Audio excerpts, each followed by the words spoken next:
my name is Catalina, and I'm going to be talking about photojournalism.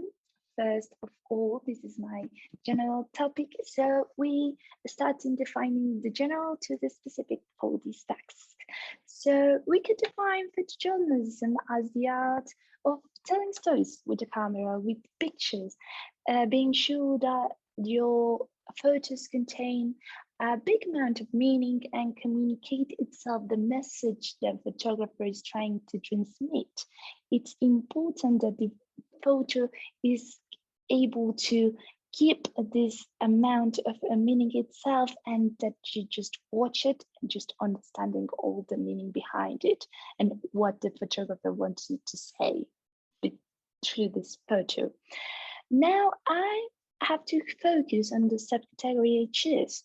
In this case, I focus on sports photojournalism, more specifically in soccer photojournalism. But this subcategory I choose in my case is just emphasis on taking photos of sporting events and capture the whole match experience in a single image that best represents the event in general. It transmits a lot of feelings that is related with sports. Personally, I have a lot of emotion during matches, like low or high, but during sports, you have many passion in there. So it's important that these images are able to keep this passion and emotion on them.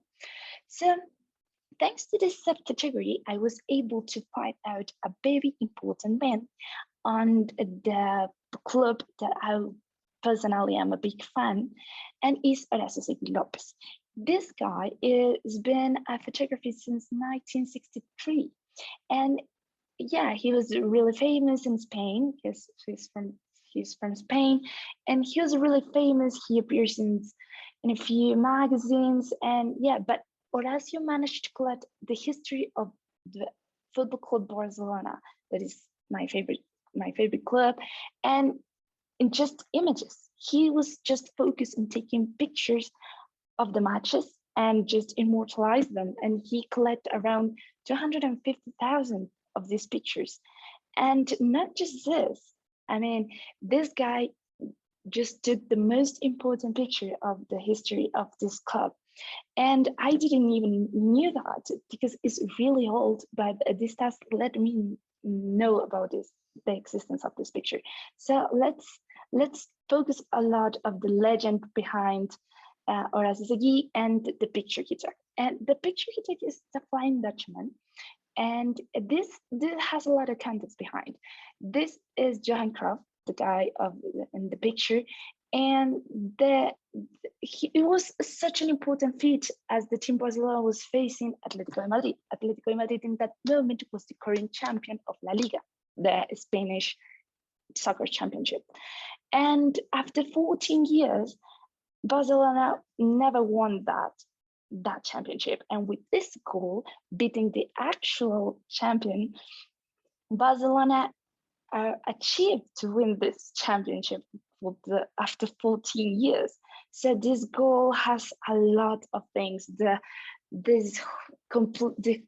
whole stadium on fire practically. The other people watching this guy doing this maneuver in the air, watching, just amazed about this feat. So I believe personally that this is the most important picture took by Horacio and for this team. So finally, what category of photojournalism would you like to work and why? Let's continue with these questions. And of course, there's no doubt I will pick this category. I just can't imagine being at the stadium, at the beach, just being prepared of holding my camera and waiting for these footballers to do these amazing feats, and I just immortalize them on a picture. Of course, I understand, but I really believe that I will doing a really good job because I already watched a lot of matches, so I will be prepared for the moments that I really want to immortalize in my photos. So, but another subcategory that I would like to choose is environmental photojournalism. As personally, I really believe that environmental photojournalism is really hard. It's really challenging to catch certain moments of nature in camera. This is really a wild and unpredictable world. So images respecting to this subcategory are really unique, and sometimes more and more nowadays, these are related more to environmental damage. So I believe this photojournalism go beyond beauty, and the perfection of the picture is more about talking, make like people conscious about what we're doing to our planet. So I really believe this is a good subcategory to of photojournalism to pick. So finally, the last about the task, the questions of the task. Um, what did I learn during this English project? I learned a lot of the history of my favorite club. I have to be really honest. And how difficult was before to take pictures. I really didn't even know that. As the stadium's light didn't really help and to the cameras and the photographers. And nowadays it's really easy to catch a moment, you know? It's like you just turn up the TV, it's all recorded, there's a lot of cameras angled, and hundreds and millions of eyes watching these events. But then it wasn't like that. So it was really hard to do it, and it really it's really valuable, the all the work and all the photos that I was working with this task. So I really believe that um, that having a good picture, then it was really difficult. So I really appreciate that, and thanks to this task, I was able to do it. And the last question is, how can I apply this project process and learning aspects in my academic process?